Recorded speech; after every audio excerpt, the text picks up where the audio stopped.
One applications of trigonometry exercise 9.1 third question.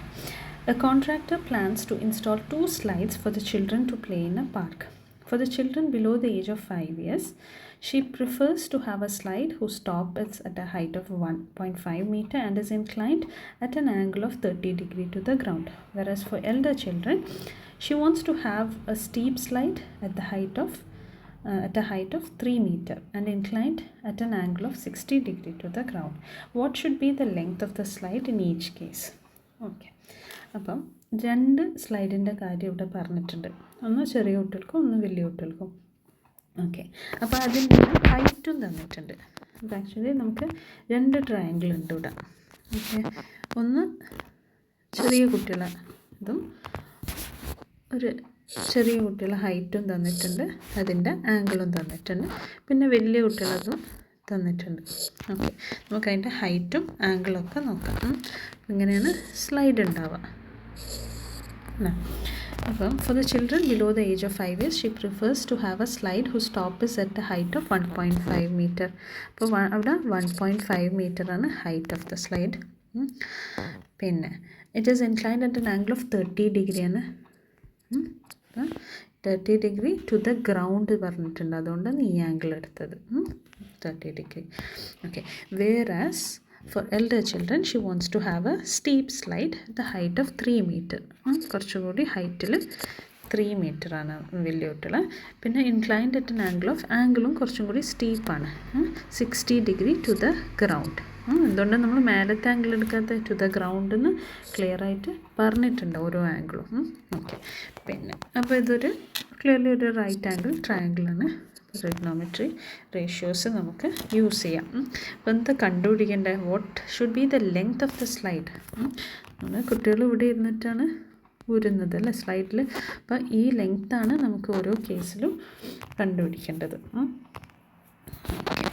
Length of the slide. അപ്പം നമുക്ക് ഈ ട്രയാങ്കിൾസിന് ഒരു പേര് കൊടുക്കാം. It's call this ABC. ഇതിനെ PQR എന്ന് വിളിക്കാം. ഓക്കെ. ഫസ്റ്റ് കേസിൽ AB ആണ് ലെങ്ത് ഓഫ് ദ സ്ലൈഡ് വരുന്നത്. ഏത് ട്രിഗ്നോമെട്രിക് റേഷ്യോ ചൂസ് ചെയ്യും, അതാണ് നെക്സ്റ്റ് ക്വസ്റ്റ്യൻ. അപ്പോൾ ട്രിഗ്നോമെട്രിക് റേഷ്യോ നമ്മൾ ചൂസ് ചെയ്യാം ആംഗിൾ നോക്കിയിട്ട്. ആംഗിളിൻ്റെ ഓപ്പോസിറ്റ് ആയിട്ടാണ് ഈ AC വരുന്നത്, 1.5 ഹൈറ്റ് ഓഫ് ദ സ്ലൈഡ്. അത് നമുക്കറിയാം. അറിയാത്ത കാര്യം എന്താണ്? AB അറിയില്ല, അത് ഹൈപ്പോട്ടന്യൂസ് ആണ്. അപ്പോൾ ഓപ്പോസിറ്റും ഹൈപ്പോട്ടന്യൂസും വരുന്ന റേഷ്യോ ഏതാണ്? സൈനാണ്. അപ്പോൾ സൈൻ 30 ആണ് നമ്മളെടുക്കുക. Sine 30 is equal to AC by AB. Okay. Sine 30 എത്രയാണ്? 1/2. 1/2. AC നമുക്കറിയാം 1.5 ആണ്. ആൻഡ് AB അറിയില്ല, AB കണ്ടുപിടിക്കേണ്ടത്. ഓക്കെ. ഇവിടെ എങ്ങനെയാണ് സോൾവ് ചെയ്യുക?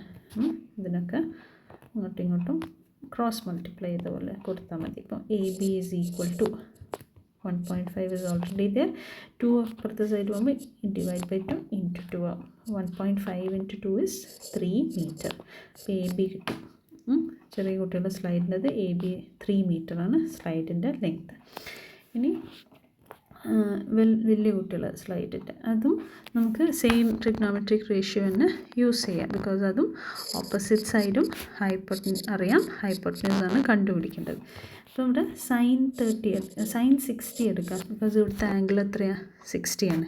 മറ്റേ ഫസ്റ്റ് കേസിൽ 30 ആയിരുന്നു, ഇപ്പോൾ ഇവിടെ 60. അപ്പോൾ സൈൻ 60 degree എടുത്തു. Opposite side is PR, hypotenuse PQ. Okay.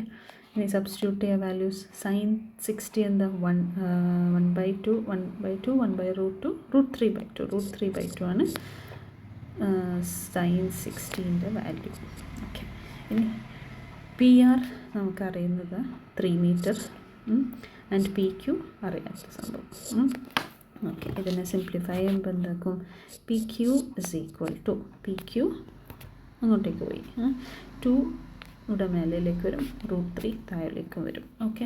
അപ്പോൾ PQ is equal to 3 into 2 √3 ഡിനോമിനേറ്ററിലും വരും. ഓക്കെ, എങ്കിൽ ഇതെങ്ങനെ സിംപ്ലിഫൈ ചെയ്യും? ഈ ത്രീനെ നമുക്ക് √3 ആയിട്ട് എഴുതാം. ഓക്കെ, അപ്പോൾ എങ്ങനെ വരും? വേണമെങ്കിൽ √3 എന്ന് എഴുതാം.